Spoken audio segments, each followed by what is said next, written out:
ACC PM, we're back live in the end zone, and Coach is mad at me. He is coming in here. He is smoking hot. Focused. Is that what it is? Just focused. Is that what it is? Yeah, and you earned the right for me to be mad. Go ahead. You got a free game. You got a free game on me if you want. It's good. We need to prove you wrong. That's right. I think it's a great motivator for us. So thank you for being a non-believer. No, wait a minute. Can I just say one thing here? Facts. Can I we'll let you go first. Thing? Take the stage, Pat. We got done seeing you 3 weeks ago. I was quoted as saying, I think the sleeper in this league is right here. Can confirm. Now, I said yesterday that Heather Dinich, leaving out NC State as one of the 20 teams that could get in the college football playoff, was damn near asinine.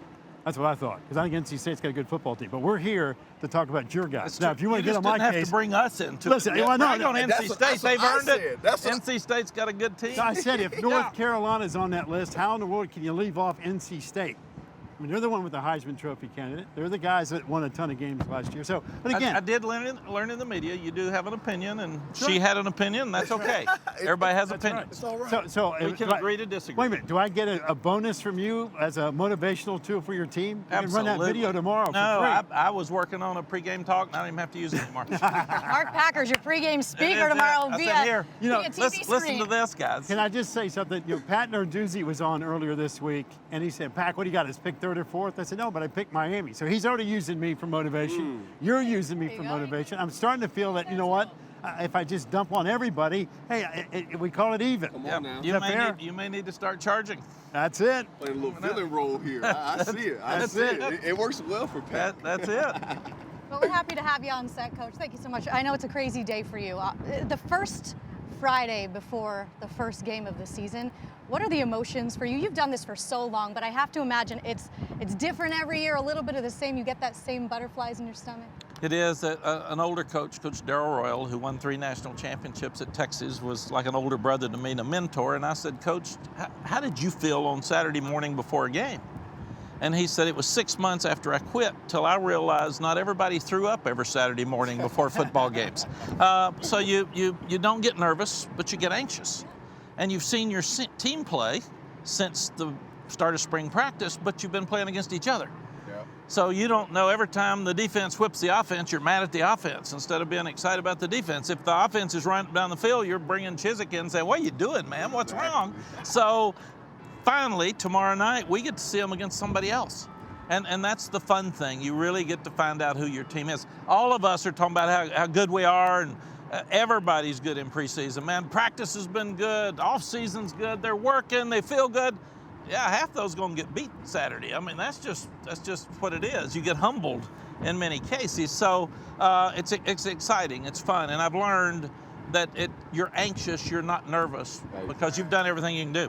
We need to play somebody else because we've done everything we can do. So if we're not good enough, let's find out what's wrong and let's try to fix it. Love it. I love it. Coach, you named Drake May quarterback first out Monday. What does that do for your team, naming them early and allowing them to go through the week of preparation with that? Trey, you've been in this business in that locker room for a long time, and that's the most important guy on the team. He touches the ball every time, and unlike the center, he gets to keep it. So the center has to give it up. With Sam Howell, we had him compete through the spring and through the summer and through preseason. We felt like it was important to name him Monday before the opening game. With Drake May, it's the same thing. We watched him compete. They're really close. Sam was the leader. These two, either one could play tomorrow. It wouldn't have mattered, but we have about 12 people that are involved in decision-making with personnel, and that group decided that Drake was the guy to lead our team. So we wanted him to be the guy on Monday and have to go to a press conference on Tuesday and have to talk. Yes. We wanted him to be on the field as the leader of the team and let them feel how it felt. So that was just the decision we made and why. And I thought he was a little off on Tuesday, probably a little uptight. By Wednesday, he had a great day, and Thursday, he looked really good. So I think he'll be ready to play. Before you walked up, I said you pulled a NASCAR move on us when we were here a couple weeks ago, because I asked you during practice, all right, Coach, give me a couple of names. You gave me no names. You went bingo on me. You said, "Pack 23 is pretty good, 28, keep an eye on 10. You rattled off like 10 numbers. I hate to hear the news about British Brooks, because he was going to have a terrific year, but it opens up the door for some of these guys that you were bragging about. And I think tomorrow night, the rest of America is going to get a chance to see it. Well, Mark, British Brooks is the ultimate of what you want in a college football player. His story is unbelievable. Walk on, gets in school on his own, walk on, starts on special teams, becomes captain, gets a scholarship, becomes a starting running back, and then you take it away. But because of the attitude he has, he's so upbeat and positive, and I gave him a cart, and he's out there coaching running backs now, and he's so upbeat, he wants to coach. So he said, this gives me a head start. Yeah. And he can come back next year if he wants to. But you're right, Mark, now we've got to look at some of those young backs that are so talented and see what they can do in a ball game. We've got to put them out there and turn them loose and let them go. And at LSU, we had 2 freshman backs, and we just said, yeah, we got to get them ready to go. We went to see Don Shula, and he said, what about pass protection? He said, free release them, man. If they're good enough, they are running backs. So that's what you do with them. So that's what we're going to do with these 2 young ones. You've spoken a little bit about last year. You felt like the mindset of this team was a little bit off. They were focused on, food, parking. I know you said that when they were on the road trip when Pack was here. What is the mindset now of this team? What did you do in the offseason to switch that up, and how do you feel like they stand right now on the eve of game day? Taylor, it's much better. I was coaching effort last year, and if you're coaching effort of your team, then your team's not motivated. Right. They're not where they need to be. So I'm not blaming those kids. I love those kids. I'm the assistant coaches. It's my job, and I missed it. Somewhere I missed it. I don't know. I didn't like it in the spring. I didn't like it in the summer, and I couldn't fix it, and that's really frustrating to me. So we had a few changes on the staff that have all been very positive. They have uplifted the team as well as some of the other guys. The chemistry's better than it was at this time last year, and the guys want to win. And our program is good at everything except we got to finish on the road. Mark helped us understand that and realize that. By the way, can I just get something straight here? Because I expect you to take care of business tomorrow night. When you go up to Boone, and that's going to be a challenge. On the road. On the road. Here's what I want from you, right? If and when you take care of business. When you take care of business. Call you. In Boone. No, I want you to give me props. I want you to say, hey, you know what? I want to thank Mark Packer for this. Better yet, we're going to have you on the show. Because if I'm going to take this ambush and just coming on. in fact, I want you to say, hey, part of the reason we played well is because we were motivated by personalities on ACC Network. And you know what? Next week, we've got to do it again in Atlanta. Got to give credit where credit's due. I was so excited. I got home a little bit early. I turned on my favorite show, the new ACC PM show, and I'm sitting there and I'm thinking, hey, this will be fun. And yeah, they stink. Man, they're awful on the road. The bowl game was worse. Oh, it was bad. We're already run out of about town. This team, man. And I'm saying, boy, this is exciting and uplifting right before our opening game. Hey, listen, Coach. Hey, wait, this comes from the same, wait, for the record. Because this is how I get along with Coach. It's the same guy that said, you know what, the media just picked us too high last year. And all of a sudden. I like it. It's how I think we go the other end. They said they picked us criminally low this year. And I said we were criminally high last year. I love it. So that's good.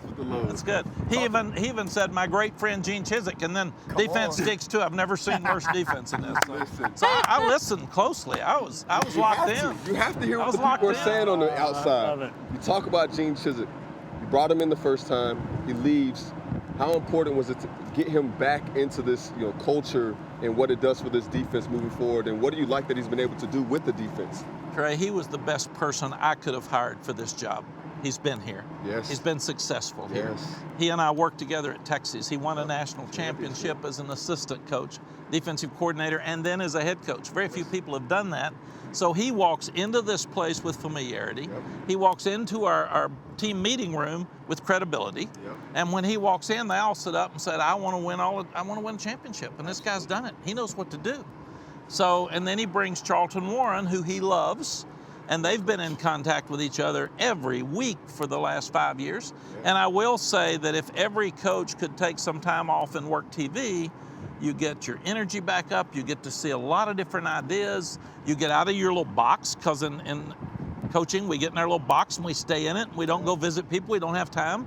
And it's really, really not only refreshing, but it opens your mind up to all the new innovative things that are happening, and lets you sit there and think about, if I go back to coaching, what would I do different?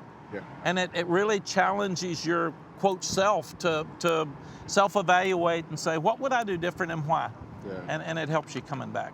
I like it. And I hope Chiz showed up with a binder about this big, because he's been watching a lot of football over the last few years. We played a game yesterday, and it was in 5 words or less, define success for each team in the ACC. Yeah, I turned you off, so I didn't see it. What would you, hold on a second. What do you think we said? Because I had the chance to pick North Carolina. He had So what do you North think I Carolina. said? So Five five words or less. Define success for your team this season. What do you think I said? What must you do to be successful? What we've got to do to be successful 5 is words. not eliminate penalties, but limit penalties, because we were the 111th penalized team in the country last year with bright kids that are disciplined kids, and that's ridiculous. Yeah. So that helps us win games. Yes. We had the worst sack to protection, getting sacks and giving up sacks in the country. We're minus 20. So we got to get more pressure on the quarterback, and we've got to protect the quarterback better. We've got to stop the run so you can get pressure on the quarterback. Hard to get pressure on the quarterback on 3rd and 4. He's getting the ball out of his hands. It's got to be 2nd long and 3rd and long so you can force more turnovers. We've got to score touchdowns in the lower red zone instead of kick field goals. And we've got to tackle better on defense. So those are things that we have talked about since January 6th. The first day those guys came back, and they've heard it every day. And then they came up with some words. We want to be passionate. Yes. We want to be accountable. Okay. And we want to be tough. Yes. And that to do that, we've got to start winning those 4th quarter games. We've lost 14 games by 7 points or less. Yes. I mean, so finish. That's coaching. That's toughness. That's confidence. That's all of the things that we need to do. And they even named their little slogan was uncommon, because people don't think this team's any good. We got to be uncommon to make sure we get people's attention. Absolutely. You know what I said? 2 words. Road Warriors. Yeah. Listen, this is a beautiful place. It's hard to believe it's 95 years old. You've always played well at home. Everybody, for the most part, plays well at home. But if you're going to take that next level, you have to win on the road. And the good news is, Coach, 5 road games, you are favored in 4 of them. And I know you did not know that. No. And I'm passing that didn't. along to you. But if you look at it, Bronco Mendenhall did a great job at Virginia. He couldn't win on the road. That's right. That was it. And he started going to high school stadiums to scrimmage to try to get them in an uncomfortable position. Most people win at home and can't win on the road. So our program got ahead of where it really is with the media because of Javonte Williams and Michael Carter and Sam Howell and 2 great receivers. And we weren't there as a program yet. We had some great games. We didn't have a team that was ready to get to where we need to. Great teams win on the road. Absolutely. Great teams win championships, and we've got to be able to do that now. Well, you're going on the road after Appalachian State next week. Boom. I'm hearing that's the 2nd highest opener ticket. Boom. 2nd highest ticket to get into. I know that's their Super Bowl, Coach. How do you walk into an element like that when you talk about needing to get road wins and coming out with one? Well, the first thing you do is beat Florida A&M. That's it. Yeah, amen. Because and play to a standard of excellence. Yes. If we're going to play to whoever's out there, Yeah. that's what we did last year, and we were up and down. Yes. Yes. And we didn't get credit for the great wins we had last year because we had some awful losses. And that's some media just didn't see it because they jump on the losses instead of the wins. It's amazing. We won 7 the first year. We won 6 last year. Mm-hmm. The first year was unbelievable. Last year was awful. Yeah. And there's 1 game difference in the 2. So that's what we've got to do. We've got to go back to making sure that we practice to an excellence, a standard of excellence every day, and therefore then you play that way every day. You don't say, well, they're pretty good, so we're okay. You can't do that. And that's hard in our lives to do. Our mind gives into things, and we read and we hear they're not very good, or we read and we hear they're good. So we say, oh, we better play good here, and it's okay to play bad here. Then not so good plays great and beat you. So we've got to get to a mindset like we had at Texas. I always loved Tom Osborne's teams because they played hard regardless of who they were playing. And it's my responsibility to get our team to play hard every game and practice hard every day and not every now and then. Yes. Because I'm a reflection of this team. And if they're that way, then I'm that way. So I have really challenged myself to go back to work and make sure that every minute of every day I've got the energy that I want this team to have and create the edge that they have to win all the games. The real opponent's the guy you see in the mirror, isn't it? At the end of the day, it really doesn't matter who you play. You are playing you, man. Yeah, exactly. There's question marks about whether Florida A&M was going to come or not, and they are coming. But I told our players, they've got friends on the team, and they're all texting me this morning because they may not come. I said, hey, doesn't matter. It's about you, man. It's ready not to about play. who you're playing. Well, who are they going to bring, Coach? I said, I don't care. It's about It you. could be us out there. It is. It's about you. I like that. It's not about the enemy. Yes. The enemy has input tomorrow night. We've got to make sure that that input doesn't come up upsetting what we want to get accomplished. Coach, when we saw you 3 weeks ago at camp, tell us and your listeners, the fans, everybody else, what you liked about your football team as far as improvement from when we saw you the first week of August versus the eve of game one. What's been the biggest improvement? I like their attitude. They've practiced hard every day. There was one Saturday that there were 4 guys that I didn't like the way they practiced at the highest level, and that's it on the whole team. And those 4 were guys that we are depending on some. So I've told them, we've addressed it. But other than that, this team, I hadn't coached effort. Yeah. They have tried really, really hard. I like the fact that they've been about winning. They haven't been about food and about all the distractions that are out there that are unimportant. They've been about what is important, playing to that standard of excellence. I like the fact that we've had fewer sacks in preseason practice, and I like the fact that we've got better pass rushers. Yes. So all of that looks to me like we have a chance to improve in those areas. And when I saw you first, we didn't have a quarterback selected. I like the fact we have one now and a really good one sitting right behind him ready to go. Yes. So and I like the fact, and it's a little hard to coach, and you two would go back to agreeing with this, when you've got some really talented young ones, sometimes it's tougher for the older ones when you put a young one in front of an older one and they think they haven't earned it. Yeah. We have to put whoever out on the field gives us the best chance to win the game. Absolutely. And that's coaching. It's not the Little League. It's not Boy Scouts. This is big time business. Yeah. And on Saturday night, the only thing that's important is that we do whatever we need to do to win the game. And that's what I think this team is more focused on than last year's was. Yeah, before you joined us, I was just talking about Josh Downs, who we all know is a Sunday guy, right? I mean, he can play for anybody in the country. He's a first-team All-American guy and kid, the whole deal. But he's also going to probably have an interesting year in the sense that, hey, when you try to compare numbers, they might not match up with last year because the numbers were astronomical. Everybody now has tape, and they're going to say, hey, listen, Carolina may beat us, but 11's not going to beat us, right? How do you think he approaches this season from a professional standpoint? Because I look at him as a pro player. Right, he's going to see double teams. There are going to be people trying to take him out of the game. Have you talked with him in terms of, hey, Josh, you got to take your game to a different level, doing maybe little things that a lot of folks don't even pay attention when they look at the stats? He may be the only guy in the locker room after South Carolina that was more angry than me. It's about wins for Well, him. I was kind of upset. You were too. I didn't like what you did. Yeah, I heard that yesterday. But he is about wins. And we're going to move him around more. We got stuck with him in the slot last year where he can easily be double teamed, and he didn't get as many balls at the end of the year. He still caught 103. Crazy. But we got to move him around and make it harder to find and make him harder to double team. And great offensive teams get the ball to the best players. Absolutely. When I worked for Coach Switzer, he said, don't ever throw it to one that can't score or hand it to one that can't score. So we've got to do a great job of taking the difference makers on our offensive team and getting the ball in their hands. And that's very important. Good, man. I like it. Coach, you're excited for this week. The D-line, you talked about it a little bit. Talk to me more about them. You got Miles Murphy, big guys that you come off recruiting, that it's time for them to show what they're worth. And they got Gene Chizik coaching them up. You talked about pressures.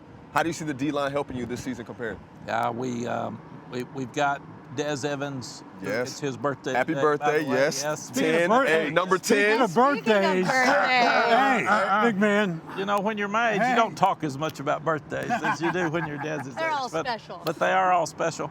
But he and Kamen Rucker played really well at Power End. Yes. Then you start talking about the grad transfer from Virginia, Yep. Noah Taylor. He's really a good pass rusher, and Chris Collins just keeps improving. Yep. Then we've got a young freshman, Malachi Hambrick, that's really quick, Yeah. and he'll be in some packages to rush.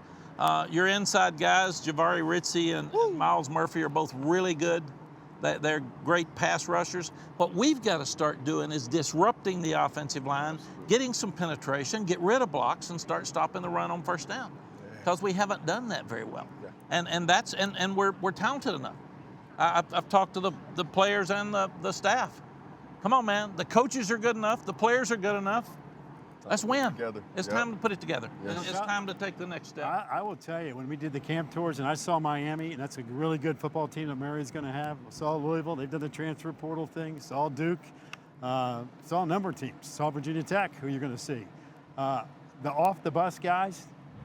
Yeah, we got the off. Now, let me tell you something. The off-the-bus guys, you've got some creatures on that defensive front. And I know that's one of the reasons Gene Chizik is just sitting there going, okay, now let's get to work. Yeah. Because you don't know, and it's not just the starters. You've got depth on that defensive front. Well, Good looking. If they play great, they go to the NFL. If they play bad, they're called coach killers. So we've asked them, play good, man. Please. Play like you look.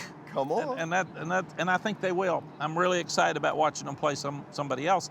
And you get a guy like Spencer Rolland comes in at tackle, and those guys have been trying to protect against these guys, and they're blocking these guys. Trey will tell you, one of the greatest things you can have is a teammate who is so good that you have to go against him every day, and he forces you to get better. Absolutely. And that's it. When you were guarding the best guys, you'd say, thank you, man. I'm not going to see this Sunday. You got to enjoy that. I'm not going to see this Saturday. So I told the kids today, turn to your teammate who has been trying to beat you every day since spring practice and thank him. Amen. Thank him for bringing it, man, because it makes your Saturday night a lot more fun. Hey, before you get out of here, we asked Trey about his favorite memory in this building. You've had great success here. You've loved even whether he stanza 1 or stanza 2. If I said to you, Mack Brown, looking around this old place, 95 years old and looks like $1 million bucks, what's the first memory that pops in your head? Your favorite one of all time at North Carolina, in this building? The first one that pops in my head, because it just popped in, is that Clemson was winning national championships with Danny Ford when we got here. And the day that we beat Clemson out here 52-14 or whatever it was. 45-0. 45-0. You know how I remember that one? How'd you remember it, Pat? Well, we had a punt return call back, and they called us a clip, and it wasn't, so I counted 52 instead of 45. But that's okay. But I remember you shut them out. You beat them shut them out early in the year, right? We really did. Boys, I'm mad at you. Yeah, good. I've held it. You've stayed mad at me. I've held a grudge against you ever since you ran it up on my boys. That's why it popped up yesterday. I mean, it came out. He couldn't hide it when he started doing that. But when I thought, and there'll be a defining moment when we played Florida State here when we were 4, I think, and they were 1. That was a defining moment for this program. We didn't win, but it was a defining moment because we were a top 10 team and ready to do it. We've got to have that moment again. Yeah. You know, we've had Notre Dame in the fourth quarter and didn't finish. Yeah. We had A&M in the fourth quarter with 5 minutes left and didn't finish. So we have to start finishing to take the next step, and we'll have some of the games like we did against Clemson. Yeah. Well, fans are fired up. Place looks great. I know you guys are good. You look good in camp. You got the motivation factor of people on the ACC network that are throwing darts at you. You can play that video to whatever. And again, I'll send you a bill. Hey, what can I tell you? We're not worried about the college football playoff like everybody else in the league. We're worried about making first downs and stopping the run. That's all you can do is win tomorrow night. That's all we need. We need to leave tomorrow night 1-0. That's exactly. And then we can fix all the problems that we see tomorrow night. There you go. That didn't show up during practice, even though I do feel like, and I talk about this all the time, practice is a reflection of the game. Yes. Whatever happens in practice, it's going to show up in the game. Yes. So if your guys dropping balls, get ready. If your guys having penalties, we're going to see them again, man. So if you don't clean them up in practice, they're going to come back and haunt you in the game. Hey, you're 3-0 in August at Carolina. Did you know that? I didn't, but I like it. Guess what? Tomorrow night, you're going to be 4-0. It's August. August. Yeah, I like it. I like 4-0 tomorrow night. I like it. Don't play that to your team. I don't want them to get big-headed. No big heads. Heck of a birthday, huh? Heck of a birthday. To go 4-0. I don't think we've ever played on my birthday. Never. No. Ooh. All right, so I think 25 years old, right? At least. Oh, yeah. At least. 25. You look great. You look great for 25. Thank you. Coach, always a pleasure. Thank you. Wish you the best, as Thank you, always. guys. Appreciate all the hospitality. Thank you so much, Coach. Thanks for having us on. That We'll is see you Mack tomorrow night. Brown. You got it tomorrow night right here on ACC Network. The Tar Heels in action, starting things. You got Florida State first and then the Heels. Come right back to you. It's ACC PM on ACC Network.